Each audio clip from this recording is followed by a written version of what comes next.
Monero is secure, untraceable electronic cash. It is open source, decentralized, and freely accessible to all. Hey everybody, in this video of Proof of Make, we take a look at Monero.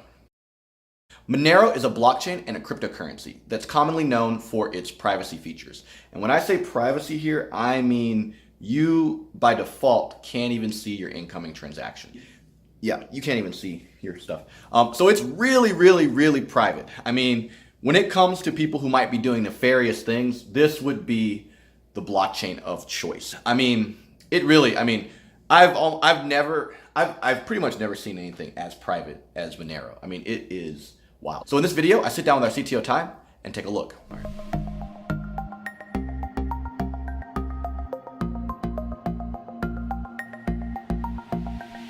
All right, so now we're gonna sit down with our CTO Ty and take a look at Monero. All right, so here we go. Taking a look at, this is getmonero.org. Monero is all about privacy. It's the private digital currency. Is it, and so we have to answer today, is it actually private? Is it actually doing what it's saying it's doing? Let's find out. So right. I'm going to open up this, which is their Mac application. So it's okay. They have it for Linux and everything else. This is it looks pretty standard. This is their Monero wallet. Kind of a wallet, yeah. Yeah. So as you can see, I have a balance. If you look here, you can see that I received 0.02 Monero, and now let's send some Monero. So I'm going to send to an address that I control. So this is what the Monero addresses look like. It's a long address. That's a long address, yeah. And then here, you can put a payment ID.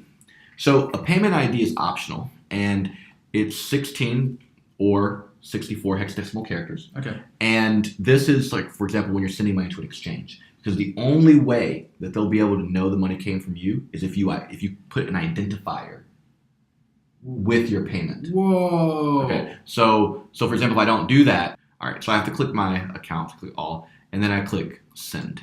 So it's creating the transaction. Okay. And this transaction. So as you see here, it'll say no unlocked balance in the entire wallet. But because I just received the funds and I haven't got enough confirmations, I actually can't. Right, so those funds are locked. Okay. So let's go to a wallet.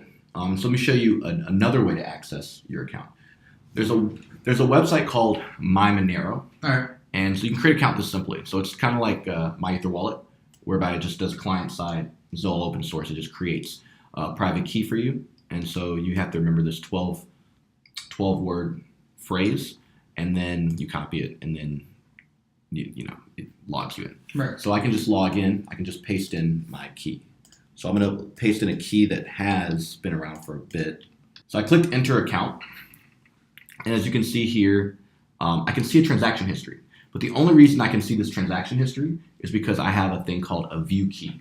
But with an address, so for example, if I tell someone to send me money to this address, right. And I go to their block explorer. So you just look up a standard Bitcoin kind of thing, right? Just look up. Yeah, you would think. So you think, hey, I could just look up the address. So if I type into their block explorer the address, okay, it'll say this. It'll say, For a moment there, it seems like, so it's like you can't look up anybody's address. Monero says no. Wow. Okay. So and they give you a brief history of why that is. That's anonymous.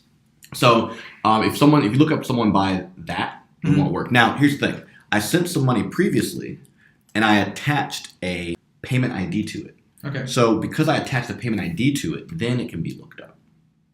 All right. Right? So you can see the fee, but everything's confidential. Total confidential from what?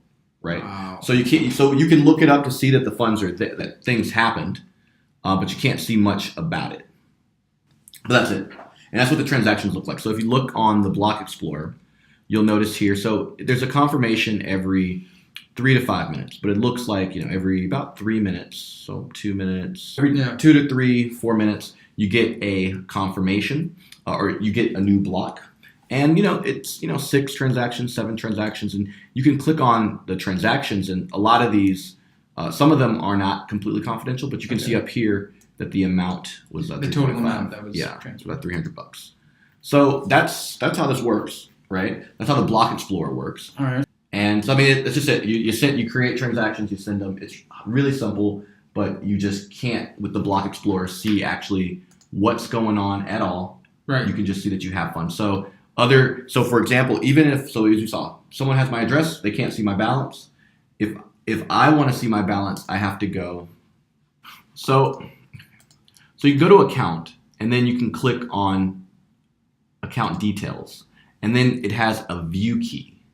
So with this view key, now people can see your information. All right. Can see things that you have received. All right. But they can't see what you can. So there's the spin key and the view key. So you can share these private keys just for someone to view. Okay. If I want you to be able to view stuff that I did. So up here, you can click on account and then click account details. And you have a view key and a spin key. Okay. And that's essentially how Monero works. Yeah, it seems like it's one of those really old school cryptocurrencies. That's what I'm kind of getting from this. Well, it's from 2014. Yeah. It started as Bit Monero. And then became Monero. But as far as its mentality, I guess, the attitude of it is very much, it's about anonymity, not just, and that I mean, it's kind of like making a sandwich in the dark.